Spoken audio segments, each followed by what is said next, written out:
Hello everyone, a very good morning. Today is 27th of August 2020. Today in this video we'll be having a discussion of the Hindu editorial page analysis.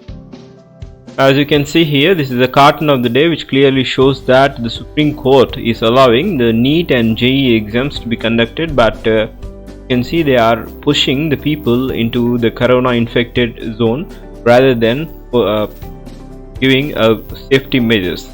So this is the cartoon which depicts exactly the scenario of the present situation in India. Before I begin, I welcome you all to Wifisestudykaro, but today in this video we'll be having some of the discussion of the editorial page, the Hindu newspaper. I am Prashant. I welcome you all to Wifisestudykaro. This is also my Insta and Facebook page, so that you please do like and so that you will not miss any further updates. The first article is regarding the literacy rate, the perils of prematurely imparted literacy. The author just discusses upon the recent national education policy and how the things should be done.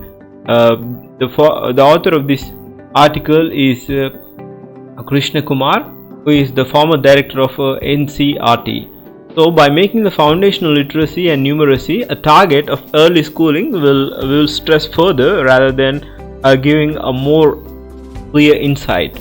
So machines improve quite radically after an overhaul, but the social systems like education behave more likely living beings as they carry legacies and tendencies rooted in the wider social ethos. So these tendencies need to be studied and recognized before the radical remedies and administered for the improvement.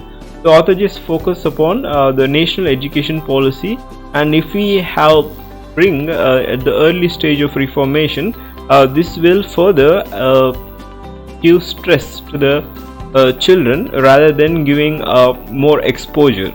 So the national education policy offers to revise and revamp the system of education, but the National Knowledge Commission, which was from 2008, has set a stage for the kind of popular radicalism. At times it falls back as an older, some tried idea, such that a 3-language formula which was implemented by the national education policy. So this policy proposes structure of 10+2 earlier, but now it was reformed to 5+3+4. That is, in the first year, the first 5 years, that include 3 years of preschool starting at the age of 3, and followed by grade 1 and grade 2, which comprise of a 5-year course. And then the older perspective is that the reading starts from familiarity with alphabet, but according to the view, the child must learn to recognize individual letters and the sounds first, and then move towards recognizing simple words by recognizing the letters that comprise it. This is the older perspective. But the newer thing is that introduction of alphabet as being drilled by the letter recognition at the very young age as a major source of reading without deriving any meaning or showing any interest. This is the newer thing.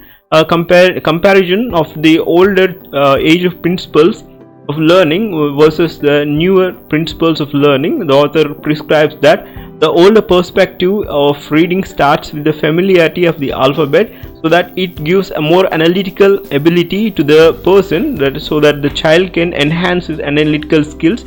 But today's generation is that they are more grinning and more drilling like effort, so that it doesn't show any analytical ability.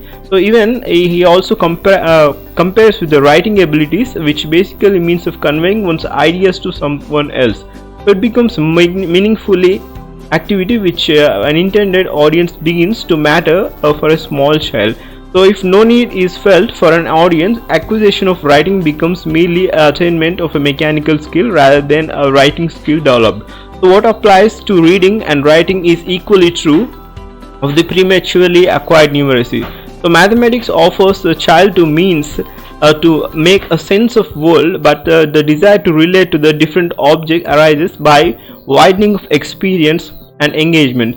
So prolonged drills to habituate the child to chant numbers aloud, and then to learn how to manipulate the damages or the bridge that connects the numbers with the real things or matter of interest and curiosity. So this kind of a particular thing of learning or providing constant drilling won't work properly, so that it won't build analytical skills rather than writing or learning skills. So middle class parents set a norm for this culture by pushing their infants to consume the various products sold in the pedagogy market.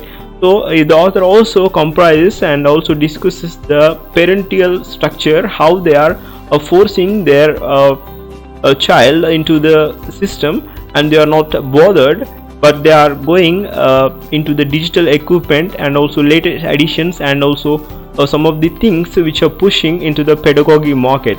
So the latest addition of the educational toys that have been long been favored over the cottage toys, which quietly represent the wider world and serve as a symbolic bridge to what all lies outside the home. The school's long shadow now extends to the home, and parents sigh a relief when they secure their children's admission to a nursery in the third year of their life, if not the earlier than the 3 years.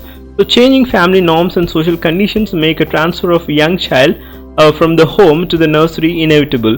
The social reality makes every early childhood education in its present form of a mixed blessing. So by promoting a foundational literacy and numeracy as a key educational target of early schooling, we are likely to stress further an already embattled childhood. So author just focus upon, if we are promoting the foundational literacy at the early stage of childhood, rather than focusing on analytical and ability to think and also writing or learning skills, we are just stressing further for the already the thing which is called embattled childhood system. The next article is regarding the agriculture market and also some of the reforms which were successful, how the center and states should collaborate so that it can achieve the purpose. Consistency in central policy and complementary reforms and collaborative center-state approach are necessary for making agriculture market reforms more successful. So the recent forms of agriculture marketing have brought a sea change in policy. So the removal of Essential Commodity Act that should be help attract the private investments in agriculture and also help the farmers of cereals, pulses, oilseeds, onions and potatoes who have been adversely affected by the policy regime that discourage the private investments. So this Essential Commodity Act which helps to attract the private, which discourage the private investments. So the two new ordinances are the enable interstate trade and promote contract farming, thereby providing large number of options to the farmers. So several difficulties also to be addressed because of this implementation of Essential Commodity Act and also new ordinances. The first one is that the behavioral economic which call the timely inconsistency problem, or simply in terms of the policy credibility problem. The policy signals are not very clear in the last few years as related to the agriculture marketing. So in 2016 the author really compares the different stats with the agriculture reformation, how the things have dealt in the previous and present scenario, how we can revamp them and bring a collaborative challenge, and also to educate the farmers in different perspectives. So in 2016 the Electronic National Agriculture Market, that is ENAM, was launched with a lot of fanfare. The ENAM was intended to be a market-based mechanism for efficient price discovery by the farmers. In the first phase, 585 markets across 16 states and 2 union territories were recovered, but the state needed to amend their respective Agriculture Produce Market Committee, that is APMC, acts to in the place of 3 prerequisites for the success of this program. The first prerequisite is single license across the state. The second prerequisite is single point levy for the market fees, and the third prerequisite is that electronic auctioning. So these 3 are needed to amend in respective, but the government reverted back this public price support by launching an ambitious program, PM Asha, in September 2018. So the main objective of this program was to provide an assured price to the farmer that ensured a return of at least 50% of more than the cost cultivation. But this was reverted by the government because of the public price support. So public procurement, deficiency payments and private procurements were mainly planks of this program. However, only public procurement was carried out in a meaningful way, but the deficiency payments were not only implemented on the pilot basis in Madhya Pradesh, and private procurements was not initiated even in many states. So a study by the Institute of Economic Growth at the time showed the program needed much largely outlay that provides a comprehensive coverage. So So in addition to PM Asha program, two model acts were formulated by the central government in 2017 and 2018 to promote this agriculture marketing and contract farming in the states. So states were required to for the legislate of these model acts. The progress have been ready and many states have not adopted these model acts. The uninspiring program of PM Asha necessitated more radical and direct approach. So thus involved PM Kisan, a direct cash transfer program in the interim budget of 2019 to 2020. So this involved a fixed payment of 6,000 rupees per annum to each farmhouse household, and that is in the budgetary outlay of around 75,000 crore rupees.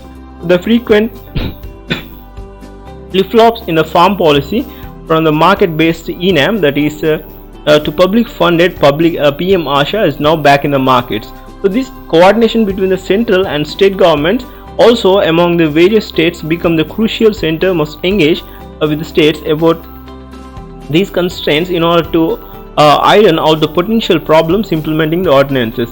So consistency in the policy, collaborative approach and complementary reforms are necessary for the success of the recent agriculture market reforms.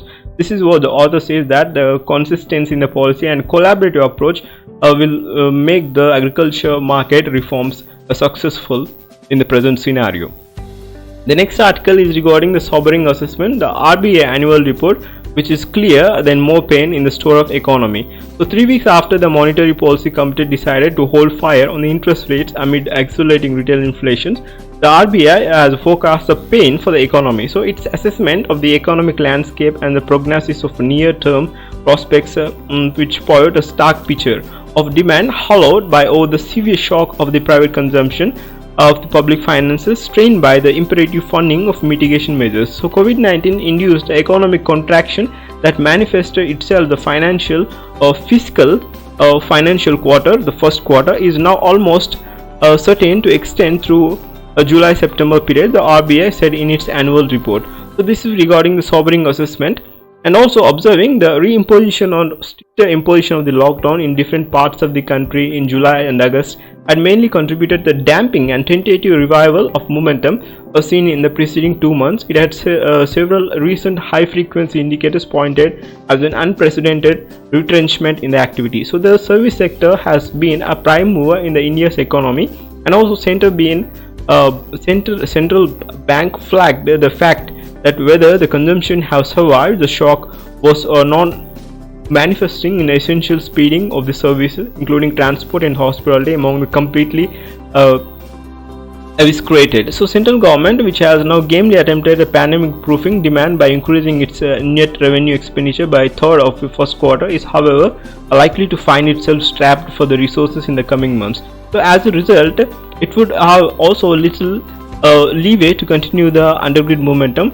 So states too are expected to find the financials are so tightly squeezed, and the government should help the crowd in private investment through targeted public investment that could be funded by monetizing assets in steel, coal, power, land and railways. So private companies have been either too highly in debt or therefore keen to use the gains from the government corporate tax rate and also repay the loans, or to raise the capital by spending when saddled with excess capacity. So it's hard for the government to see the rising much out of the privatization efforts. So next article is regarding the uncharted territory of outer space. What author says that he compares the Indian Space Research Center with the foreign space research centers, and also we need to explore more. So India's space vision also needs to address the global governance, regulatory and also arms control issues. The outer space has been the arena of some of the most memorable technology demonstrations. The author compares with the different countries of Russia, US, China, and how they have explored the global governance and also the outer space, and 11 with the Indian ones. So 11 were the metaphors of a geopolitical competition. So for India, Chandrayaan and Mangalyaan were only the symbols of national pride. Today, our outer space no longer captures our mind space in the way of cyberspace does. So the launch of mission to Mars by China and US along the UAE Mars orbiter, the first astronaut trip to orbit of commercially enterprise built by SpaceX recently, the completion of the China's Beodu satellite for navigation system, and the US Space Command statement that Russia conducted a non-destructive test of the space based on the anti-satellite weapon. So all portray the trend of the outer space in witnessing in welter of new activities. So this is regarding the different countries, how they are exploring the outer space, but India needs to address and also bring in governance and also fill in this kind of and explore more in the outer space rather than uncharted territory. The next article is regarding bringing internet to everyone. So for everyone should have an access to the internet. So for everyone access of same economic opportunity, we need to bridge the digital divide. So COVID-19 has amplified the influence of technology in our daily lives. We get a quality of access to healthcare, government services, even education online. So verifications and signatures are digitized. Communication devices and the platforms enable us to stay in touch with one another. So the meals we derive or delivered home. So we can teach even the students, mobilize the crowd, conduct conferences or meetings, hold digital policies, political rallies, and all within the comfort of our homes. So even amidst this pandemic, technology enables us to stay within the safety of our homes and survive, even to thrive. And also technological gains like Google, Facebook and TCS have allowed the employees to work from home for the foreseeable future. So while the world struggles with the economic downturn, the video conferencing platform Zoom managed the jaw-dropping of 300 million download within the quarter of financial year. So these are also few indicators how the trend fast emerging during this pandemic times. So they should be marginalized and isolated. So meanwhile, a substantial section of our population, including the urban poor, elderly and those in the remote areas, find themselves marginalized due to this pandemic and also isolated because their inability to navigate the digital space and also requirements. So there is a last in the mile connectivity. So recently the Prime Minister had addressed that some 2 lakh villages to be optically connected, fiber optic connected internet activity to be done in the recent situations, how the government is exploring and bringing the internet connectivity to different parts of India, every remote villages. So this could be a last mile connectivity so that everyone in India be connected with the internet, so bringing the internet to everyone. So therefore it should be our priority to ensure basic digital literacy and also internet connectivity for every Indian. So this is what the author says regarding the internet connectivity, how it should be a basic digital literacy which will build and revamp and also educate everyone in India. That's the end of article discussion. If you are new to my channel, I request you all to subscribe so that you will not miss any further updates. Thank you. Have a great day.